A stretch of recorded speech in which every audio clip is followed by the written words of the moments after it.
Hello and welcome. Tonight, Supreme Court clears final hurdle ahead of May the 29th inauguration, dismisses suit by the People's Democratic Party challenging alleged double nomination of Vice President-elect Kashim Shettima for lacking in merit. President Muhammadu Buhari leads President-elect Bola Tinubu on a tour of parts of Presidential Villa shortly after both leaders observed the Friday prayers at the Presidential Villa Mosque. Vice President-elect Kashim Shettima attends public lecture in Abuja to kickstart inauguration activities, urges Nigerians to pray for the incoming administration. On business news tonight, first plane from Nigeria lands at Nnamdi Azikiwe Airport in Abuja as federal government finally unveils new national carrier. On sports news tonight, Premier League club Brentford pledged to help Ivan Toney after an independent commission report revealed the striker has a gambling addiction. From Abuja, the nation's capital, as part of efforts to decongest correctional centers in the country, 41 inmates are set free in Suleja, Niger State and Kuje in the Federal Capital Territory. And in international news from London, at least one person has been killed and 15 more injured, including 2 children, in a missile strike on a medical clinic in Dnipro in eastern Ukraine. We started with the highest court in the land, where the Supreme Court has dismissed a suit filed by the People's Democratic Party, the PDP, challenging the alleged double nomination of Mr. Kashim Shettima for lacking in merit. Justice Adamu Joro, who read the judgment, added that the PDP acted as a Meadowstone interloper and a busybody, as the matter is strictly an internal affair of the APC. The court held that the Vice President-elect withdrew his nomination on July the 6th, 2022, before the elections on February the 28th, 2023. But the court also awarded the sum of 2 million naira against the PDP. While our correspondent, Emanuela Ekele, reports. The courtroom at the Supreme Court is quite scanty, a surprise to many following the anticipated judgment of the alleged double nomination the Vice President-elect Kashim Shettima had generated. Among those present are some party faithful. The few lawyers around exchanged pleasantries while waiting for the commencement of the court sitting. At the resumed hearing, the justices held that the PDP lacked the jurisdiction to institute the suit, and it also failed to provide evidence that Shettima engaged in double nomination. On the case of Uche Nwosu, which the PDP relied on, the Supreme Court justices reminded them that Mr. Uche Nwosu got nominated by 2 political parties at the same time. They held that the suit of the PDP was bound to fail right from the trial court up to the Supreme Court. The court held that Shettima withdrew his Senate nomination on 6 July 2022 and was subsequently replaced. At that point, he was no longer a candidate for the Senate, and his position of Vice President is not a multiple nomination. Justice Jaro noted that for a person to have the local standing to challenge the nomination process of a political party, the person must be a natural person, an aspirant to that position, and a member of that party. The court further held that the reaction of the PDP was painful, as it used the social media to set a trap for the Supreme Court to blackmail it, describing it as unfortunate and uncalled for. Also, a political party has no right to challenge the action of another party or the decision of INEC in respect of another party. They also reminded the PDP of the same issue in 1999, where Atiku Abubakar was nominated for the seat of governor, but later moved on to become the vice presidential candidate to Olusegun Obasanjo, and his running mate Boni Haruna took over the governorship nomination. The court wondered what has changed since 1999. Counsels to both parties speak on the judgment. If you will notice that the court had said the issue ordinarily would have been settled on locus, but they went into it just to let the record straight and to make a policy and to send a message loud and clear to the whole world. The Supreme Court have dismissed our appeal, that we have no local standard, and that irrespective of the unlawfulness of what APC did, we are not members of APC and we cannot challenge it. The Supreme Court judgment has finally put to rest what many had considered a major snag that might start the inauguration of President-elect Bola Tinubu and his Vice President-elect Kashim Shettima on Monday, May 29, 2023. Emanuela Ekele, Channels Television News. Meanwhile, Justice James Omotosho of the Federal High Court in Abuja has imposed a fine of 17 million naira on 3 litigants and their lawyer for filing a frivolous suit seeking to stop the inauguration of the president-elect Bola Tinubu. Justice Omotosho imposed a fine on Praise Ilemona, Pastor Paul Isaac Audu, as well as Dr. Anangu Moses, who jointly instituted the suit praying for an order to halt the swearing-in of Mr. Tinubu as the new president. The 3 litigants are to jointly pay the president-elect the sum of 10 million naira and another 5 million naira to the All Progressives Congress, who were part of the 7 defendants in the suit. Justice Omotosho also ordered that an interest of 10% be placed on the judgment debt per year until when finally liquidated. Their lawyer, who filed the suit, was ordered to pay 1 million naira to each of Mr. Tinubu and the APC. The 3 plaintiffs had in their suit sought to stop the May the 29th inauguration on the alleged grounds that the president-elect Bola Tinubu supplied false information to the Independent National Electoral Commission (INEC) about his age and citizenship status. Now to the leadership crisis rocking the Labour Party. LP, a state high court sitting in Edo State, has dismissed the notice of suspension issued against the embattled national chairman of the Labour Party, Julius Abure, by some party members at the ward level. The judge, Justice Emmanuel Aimoje, threw out the case for lacking merit. This was contained in a statement issued in Abuja on Friday by the acting National Publicity Secretary of the party, Obiora Ifo, who also confirmed that the action was filed by Abure and the executives of the Labour Party Ward 3 in Esan, northeast of Edo State. In his judgment, which lasted for nearly 2 hours, Aimoje judged that the party ward executive in Uromi in Ward 3 lacked the power under the Labour Party Constitution, particularly Act 13 and 17 and the Electoral Act 2022 as amended to remove the national chairman of the party. The judge in suit number HUC 21-2023 therefore went ahead to impose perpetual injunction against Mr. Lamidi Apapa and his faction from removing or suspending Julius Abure as the national chairman until the new national convention of the party is convened. Meanwhile, the Lamidi Apapa faction of the Labour Party has kicked against the decision of the Edo State High Court, describing it as a mockery. The faction publicity secretary of the party, Dr. Abayami Arabambi, who spoke to journalists in Abuja, said the matter pending before the Court of Appeal cannot be litigated by any lower court. He, however, says their lawyers have filed a motion for stay of execution of the judgment of the Edo State High Court. And with just few days to hand over to the incoming administration, President Muhammadu Buhari today led the president-elect, Senator Bola Tinubu, on a tour of parts of the presidential villa. They had both observed the Friday prayers in the presidential villa mosque before embarking on a tour of some departments. President Buhari also received an asset declaration form presented to him by the chairman of the Code of Conduct Bureau, Professor Mohammed Isa, at the State House. Our State House correspondent, Gloria Umezoke, reports. It is the last working day of the Buhari-led administration that began 8 years ago, and as promised, the president continued work normally today, receiving visitors, commissioning projects, but perhaps the highlight of the day was the visit of his successor.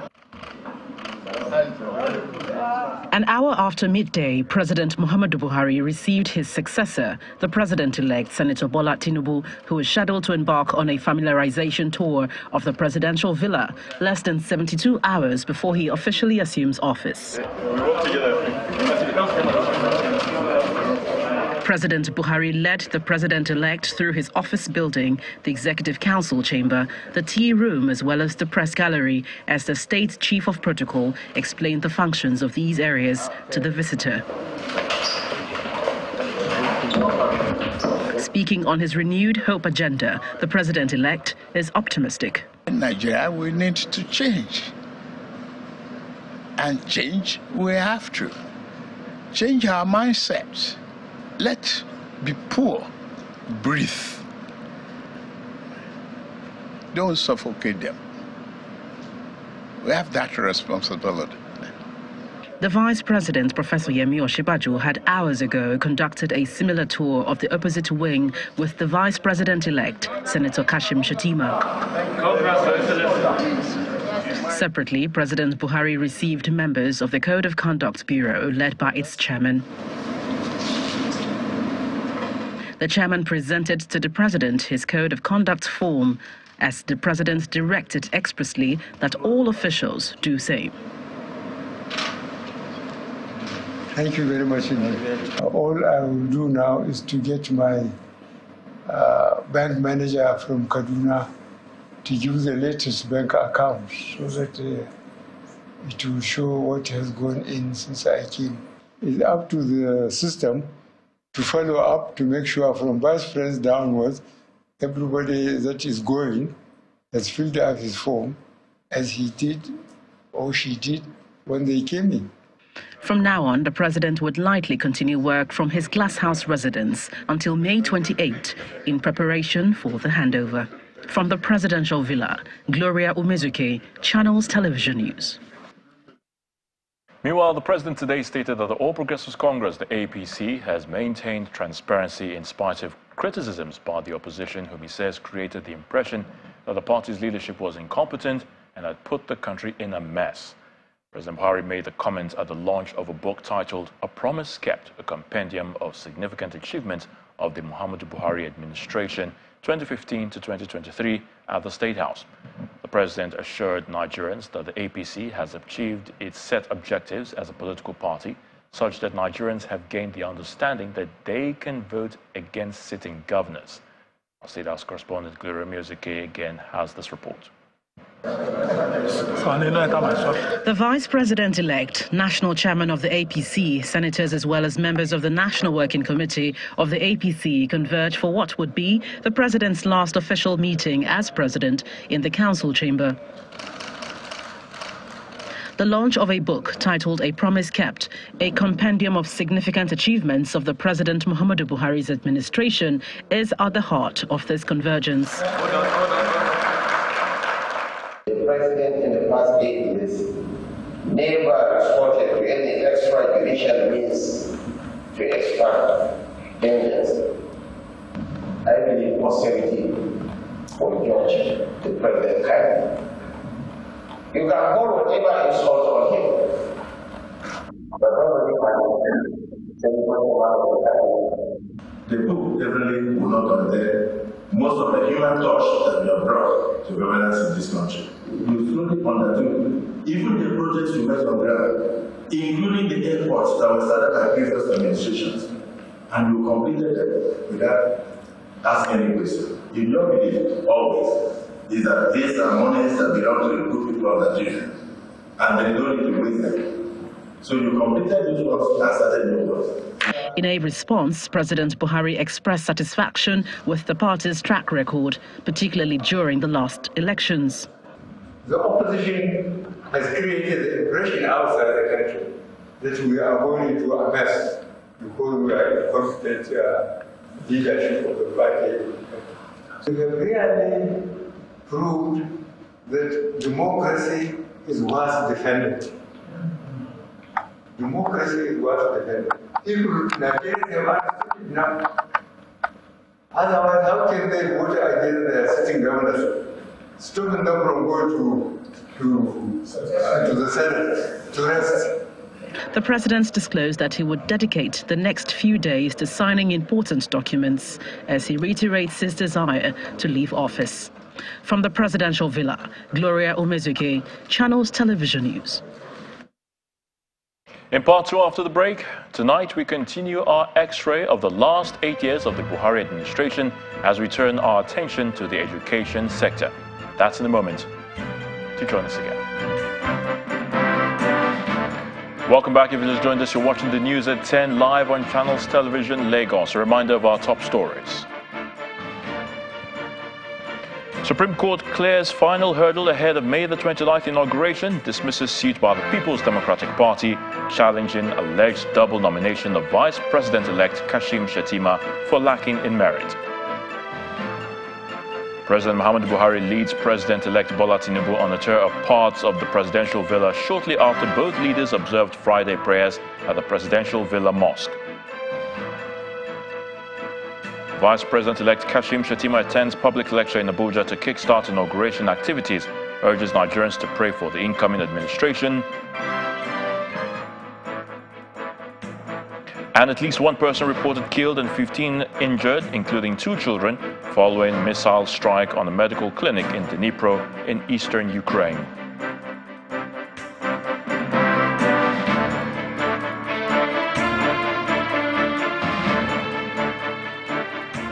A professor of software engineering, Professor Bashir Galadanchi, has carpeted politicians who use religion as a tool to divide Nigerians during elections. Speaking as the guest lecturer at a public lecture to herald the 7th consecutive democratic transition in Nigeria, Professor Galadanchi says such actions are responsible for the sharp division experienced in every political season. Also speaking at the event, the Secretary to the Government of the Federation, Mr. Boss Mustafa, and the Vice President-elect, Senator Kashim Shettima, pleaded with Nigerians to pray for the next administration. Our correspondent, Delia Moyeni, tells us more. Politicians, royal fathers, Muslim clerics, and members of the diplomatic corps are guests at this special public lecture and Jumat service. The Secretary to the Government of the Federation, Mr. Boss Mustafa, who represented President Muhammadu Buhari, urges Nigerians to give the incoming administration the same support they give him. About the fact that Nigeria is the only country we have, and that we must work together to develop it into our desired nation. The Vice President-elect re-echoes the calls for support while stating his optimism for the journey ahead. Nigeria needs to wake up. Inshallah, we are calling on all of you to pray for us, for Allah's guidance, for wisdom, and for protection. I want to reassure you that Ashwaju Bola Ahmed Tinubu will hit the ground running from day one. The Sultan of Sokoto, who is the chairman of the occasion, emphasizes the need for leaders to serve the people and turn around the fortunes of the country. We're all hopefully expecting this government to come in and hit the ground running with full steam. And we know the slogan of the incoming president had been renewed hope. So that gives us hope to hope for the best. The guest lecturer at the event is a professor of software engineering at the Bayero University, Kano. Professor Bashir Galadanchi has strong words for the political class. Same with divisive politics. Politicians, and we have many of them here, when they see they can increase their chances of winning elections by whipping up religious and ethnic sentiments, they turn to these sinister methods. Meanwhile, unknown to the masses, these politicians and elites are always together, pursuing their selfish interests.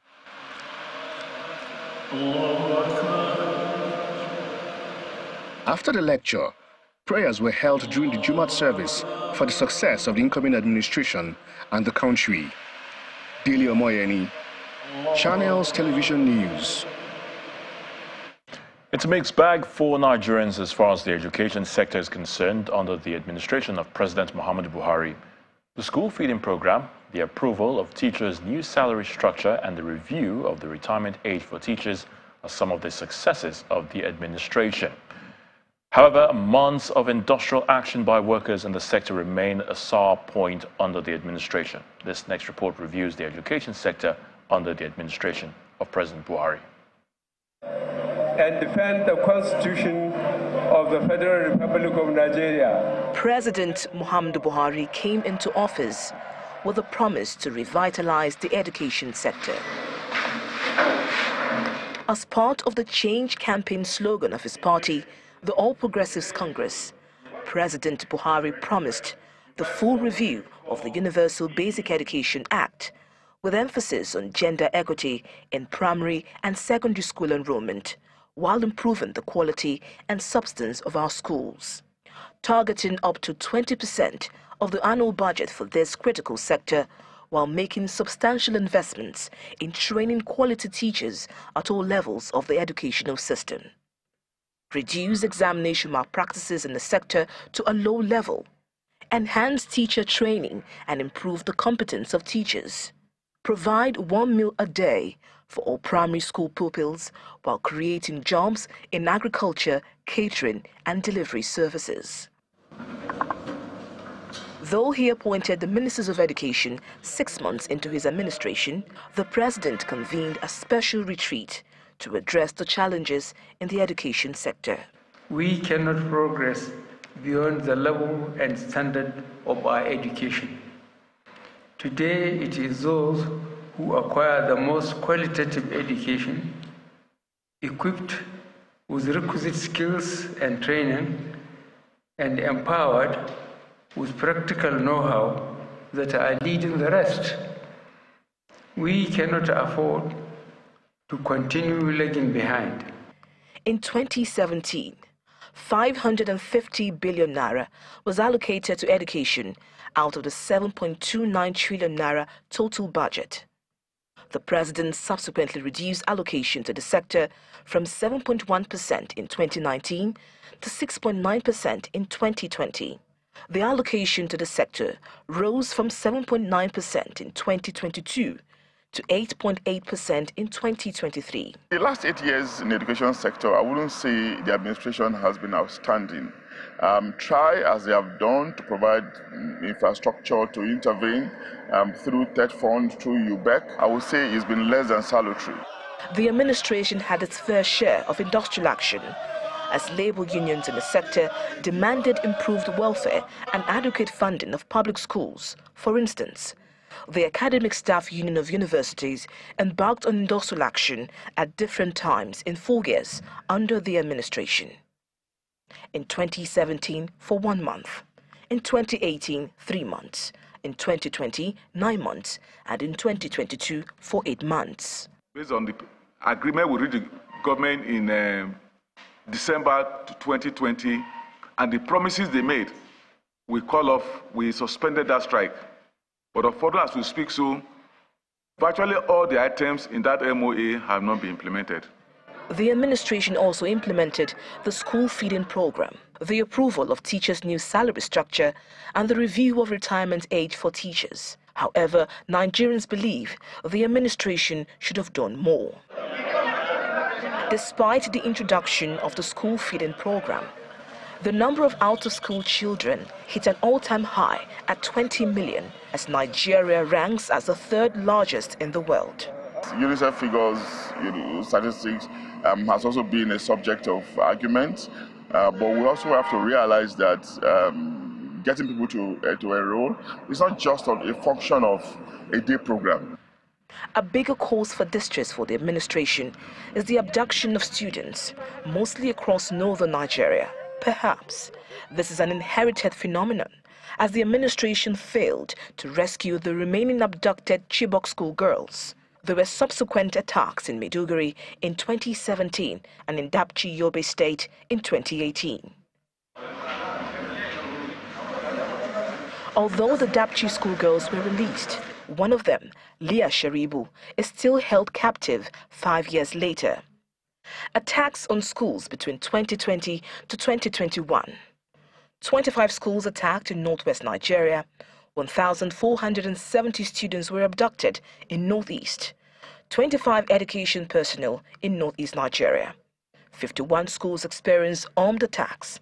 61 schools targeted by suicide bombers.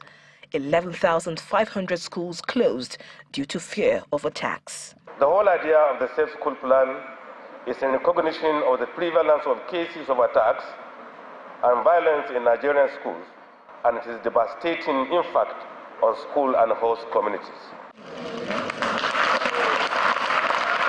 The incoming administration has promised to reform the sector as stakeholders continue to demand improved funding, revised curriculum, and an end to the incessant strikes in the sector.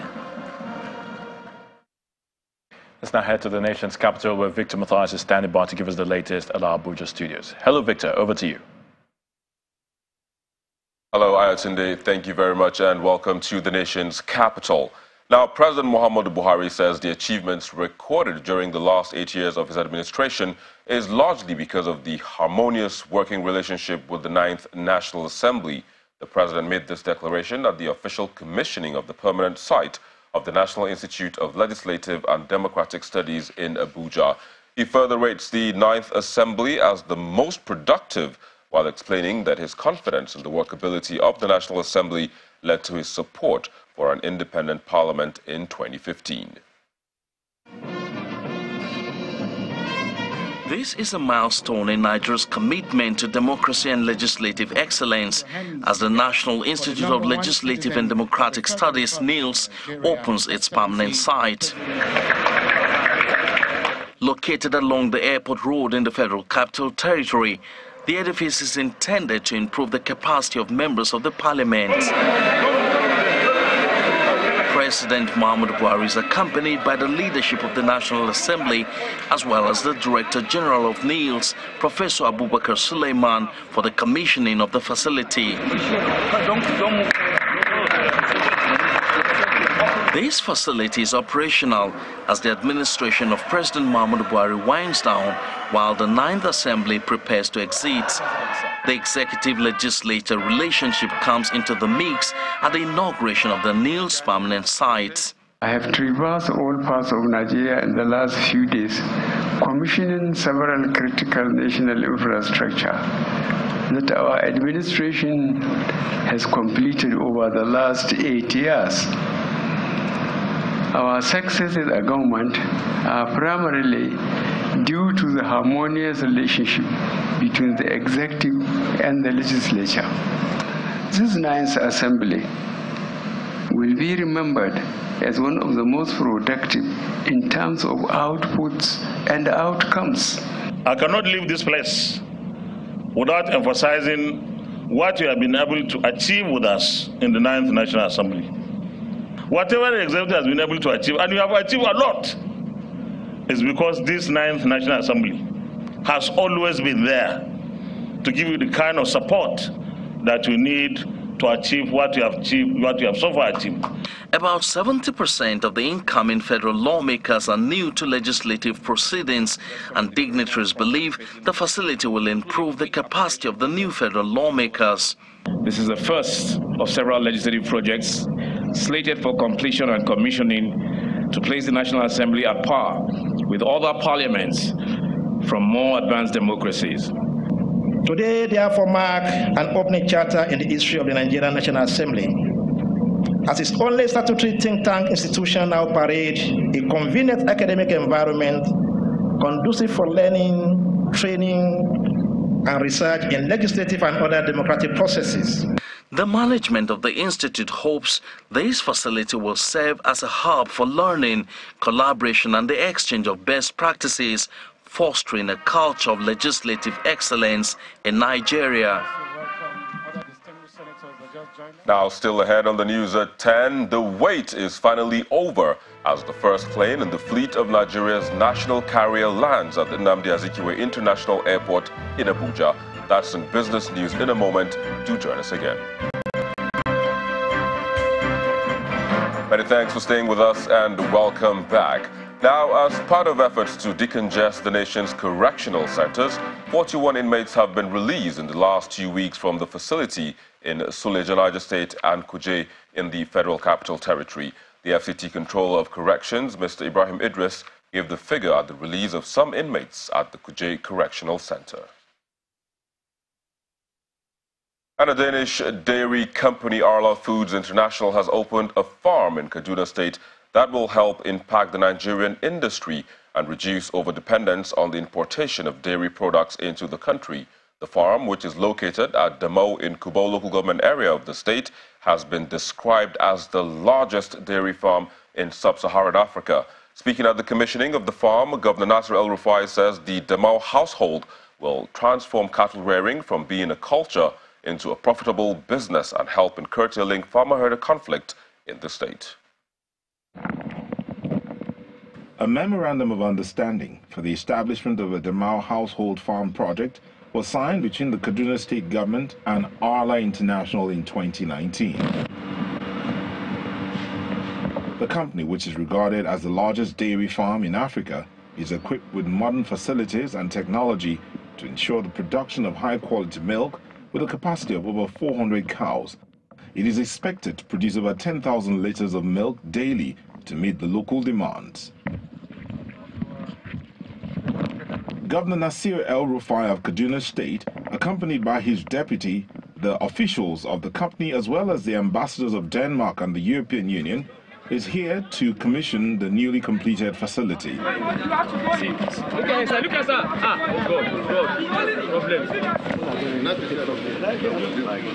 Inside the hall, conversations center on the socio-economic impact of the project on the state and the country at large.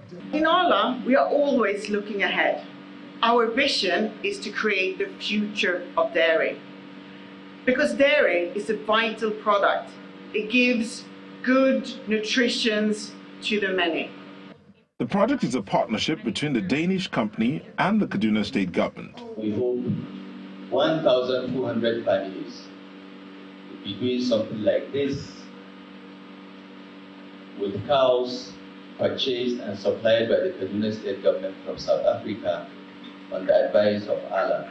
And our hope is that with the successes of a farm like this, the problems of clashes between itinerant herders and sedentary farmers will be reduced to a minimum. It is our first farm out of Northern Europe, so the expectations, honestly, are it feels like it's the right thing to do to help in the country, to help on dairy, agriculture, to help to try and give more dairy goodness.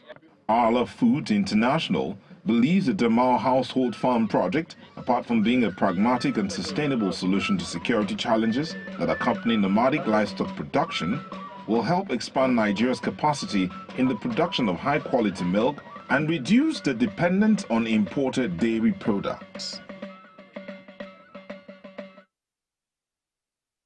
That's it from the nation's capital, but the news at 10 still continues in Lagos with Ayotunde Balogun. Have a splendid weekend. Thank you so much, Victor. Let's get back to our political story on the Supreme Court's dismissal of the PDP suit against the APC Vice Presidential-elect Kashim Shettima. Well, the presidential candidate of the PDP, Atiku Abubakar, has reacted to the Supreme Court's ruling. Well, Mr. Abubakar, in a tweet on his official handle, said the dismissal is not a setback to his quest for justice.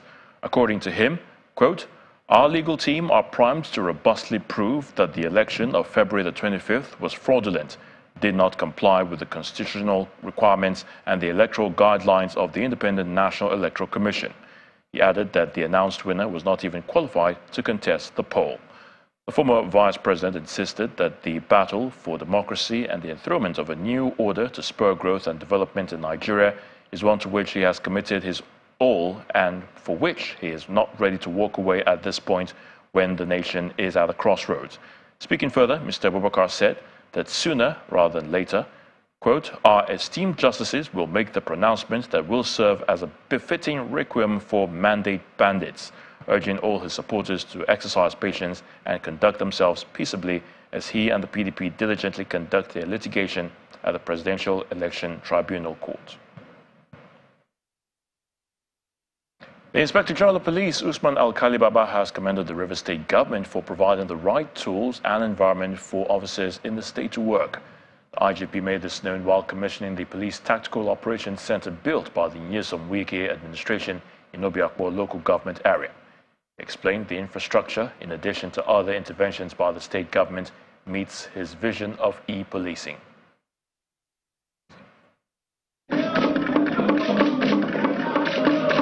Six months after inaugurating a state-of-the-art police intelligence unit complex in Port Harcourt, the Inspector General of Police, Usman Alkali Baba, is in Rivers State again to commission yet another security infrastructure.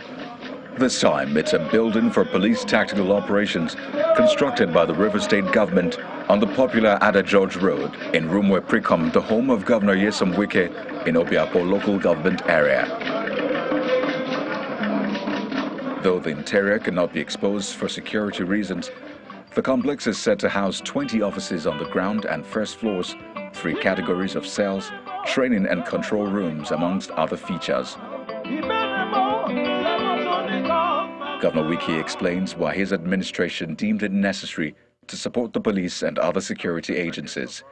Every government, even local government, you are in charge to fight insecurity in your domain. Yes, the police is under the federal government does not mean that you are not going to fight insecurity. And that's why they call you the chief security officers of your local government and of the states. So, the essence of governance is protection of life and property. The Commissioner of Police, during whose tenure the project was started, explains how the force plans to utilize the complex in fighting crime. We discover that most of the crimes committed use vehicle and phones. And so, when fully functional, it means the crime rate in this state will be reduced by about 70 to 80%. For the Inspector General of Police, the project fits into his vision of reducing physical presence of officers on the road. He, however, warns against extortion and other forms of inhumane activities. You can patrol River State in the comfort of this building. You can track, you can detect, you can follow everything in the comfort of this building. And that is what we are working towards, to the glory of God and the use of humanity. As the office becomes operational, the IGP is promising to support the center with an armored personnel carrier, 2 gun trucks, and ammunition. Governor of Akwa Ibom State, Udom Emmanuel, says the new terminal building and the maintenance, repair and overhaul facility at the Victor Atta International Airport in Uyo, the state capital, presents profitable investment opportunities to arrest the youth unemployment as well as boost the state's economy. Governor Emmanuel made the remark while commissioning the new terminal building at the airport in Uyo. The airport's project was initiated by the former governor of Akwa Ibom State, Obong Victor Atta, and his successor, Godswill Akpabio, took it a step further by completing it with the inauguration of the first flight on September 23, 2009. To give the airport more flexibility, the new terminal building, the maintenance, repair and overhaul facilities were added to it, and prominent sons and daughters of Akwa Ibom State and others, like former President of the 8th Senate, Dr. Bukola Saraki, joined the list of dignitaries to witness the inauguration of the facilities. The Managing Director of VKS Limited gives an overview of the project. The capacity of this building is 1.5 million per year passengers. But let me add something. It's for 12-hour shift. So when Ibom will start 24 hours operations, it will be 3 million annually. Former Governor Victor Atta, after whom the airport is named, appreciates Governor Udom Emmanuel for completing and even expanding the airport. This was conceived to save the western region of Africa, or the western region of Africa. And it was a pity and a shame that we could not proceed with it to make it what it was. But we have done so. The governor-elect, Umo Eno, is full of praise to former Governor Victor Atta and the outgoing Governor Udom Emmanuel for initiating and completing the airport project. For the dexterity, the commitment in seeing through that this project started, and most importantly, that it has been completed. I'd like to also assure that if there is any project, Your Excellency, you have not finished, just like you have finished other people's projects, we will finish those projects. Next, Governor Udom Emmanuel appreciates everyone that contributed to making the project see the light of day. This is part of our total approach to aviation development. And you can only do that successfully if you have this kind of building. He then formally inaugurates the facility. As we commission this building today, In the name of God the Father, and of the Son, and of the Holy Spirit. And while they're standing by to give us the very latest in the world of business.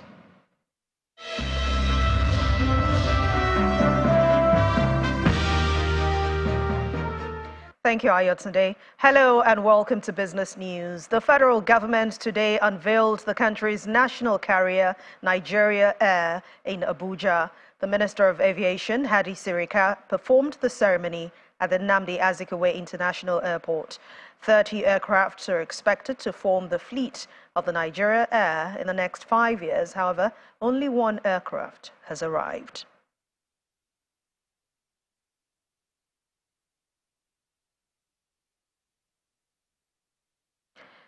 And let's head to the domestic market now, where it made a rebound from the previous loss. Investors renewed their buying interest in some valued equities. Will Ibong has the details.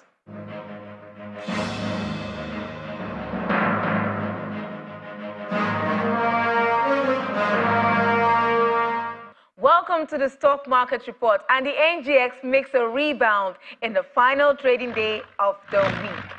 MTN Nigeria was the biggest driver, leading today's rebound as the all-share index rose by 0.29%. And we can see the index is reflecting the strong performance in the market today. Most key indexes were in the green.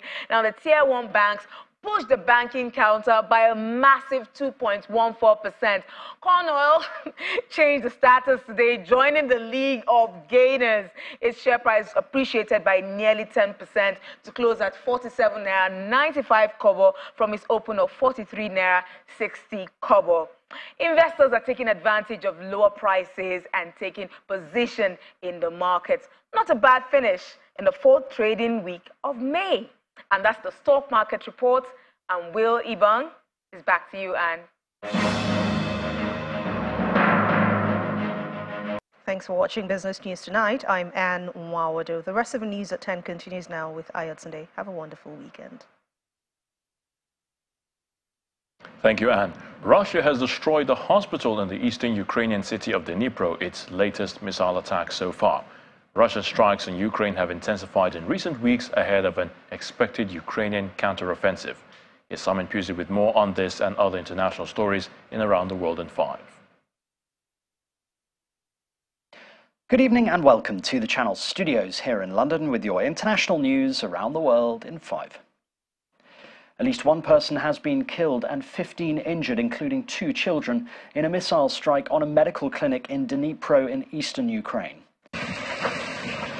Video shows the aftermath, with the huge building completely gutted and flames tearing through the remaining walls. Firefighters did their best to extinguish the huge blaze.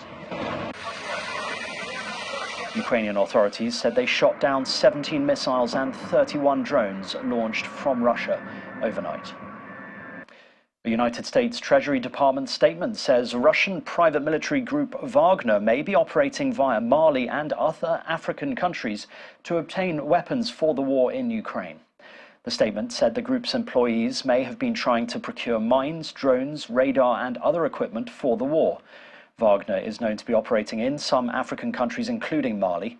The statement also announced sanctions on Wagner's Mali chief, Ivan Maslov. US President Joe Biden says progress has been made in talks with the top Republican, Kevin McCarthy, over the US debt ceiling, even as Congress breaks up for a holiday weekend. Okay, well, I'm glad the speaker's here today. We're optimistic we may be able to make some progress. The pair aim to reach a deal on raising the government borrowing limit for 2 years so it can keep paying its bills. Investors' fears of the US defaulting on its debts have grown, despite assurances that talks are progressing. Speaker McCarthy and I have had several productive conversations, and our staffs continue to meet as we speak, as a matter of fact, and they're making progress. I've made clear time and again defaulting on our national debt is not an option. The American people deserve to know that the Social Security payments will be there. The Veterans Hospitals remain open, and that economic progress will be made, and we're going to continue to make it. More than 20 Australian sports organisations have come together to back a referendum to constitutionally recognise Indigenous people. Sports including cricket, golf, motorsport, netball and badminton pledged support for a proposed Voice to Parliament, a consultative committee that would advise legislators on matters affecting Indigenous people. Making up about 3.2% of Australia's 26 million population, Aboriginal people were marginalised by British colonial rulers and are not mentioned in the 122-year-old constitution. An Asiana Airlines spokesman says a plane has landed safely in South Korea after a passenger opened its door mid-flight.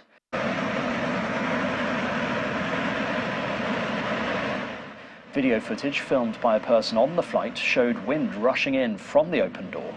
A spokesman said the plane was 2 or 3 minutes from landing when a male passenger sitting next to an emergency door opened a cover and pulled a lever, so the door opened around 200 meters above the ground.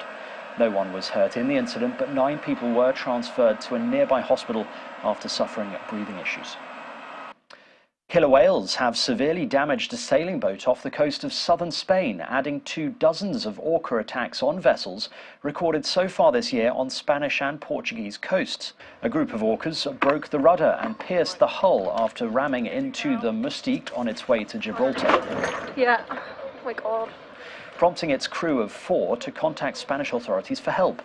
According to the research group GTOA, which tracks populations of the Iberian orca subspecies, the incident follows at least 20 interactions this month alone in the Strait of Gibraltar between small vessels and the highly social predators.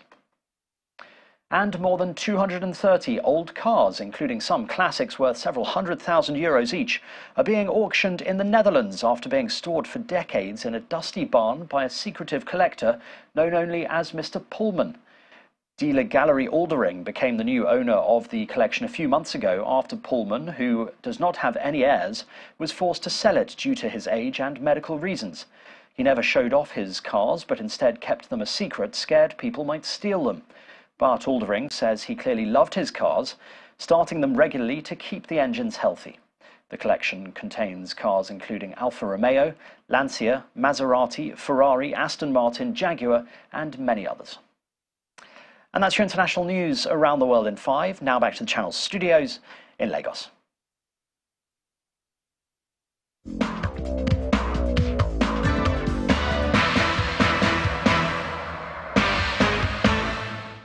Thanks, Simon. It's now time for sports news tonight. Brentford's Ivan Toney will not walk alone in his quest to manage gambling problem, as his club has promised to support him after a report by an independent commission revealed he has a gambling addiction. Toney is serving an 8-month suspension after admitted breaches to the Football Association's betting rules and was sanctioned by the Regulatory Commission.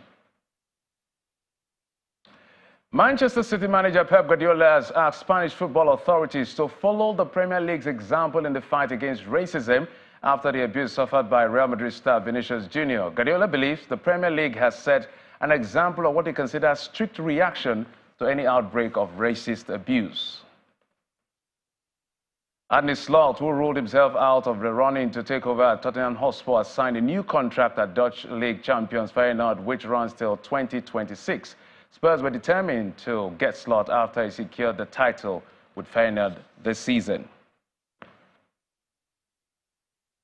And staying with the Dutch League, AZ Alkmaar has issued 43 stadium bans after hooligans attacked West Ham fans following the Europa Conference League semi-final.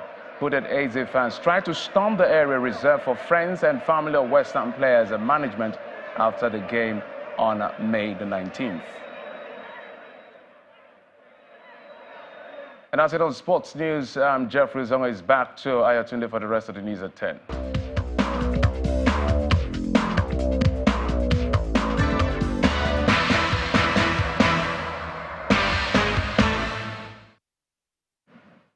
Many thanks, Jeffrey. And the main news again. The Supreme Court today cleared the final hurdle ahead of the May the 29th inauguration when it dismissed the suit by the People's Democratic Party challenging alleged double nomination of Vice President-elect Kashim Shettima for lacking in merit. President Muhammadu Buhari led President-elect Bola Tinubu on a tour of parts of the presidential villa shortly after both leaders observed Friday prayers at the presidential villa mosque. Vice President-elect Kashim Shettima attended public lecture in Abuja to kickstart inauguration activities and urged Nigerians to pray for the incoming administration. That's the news at 10 tonight. Thank you so much for watching. I'm Ayotunde Balogun. Do have a good night.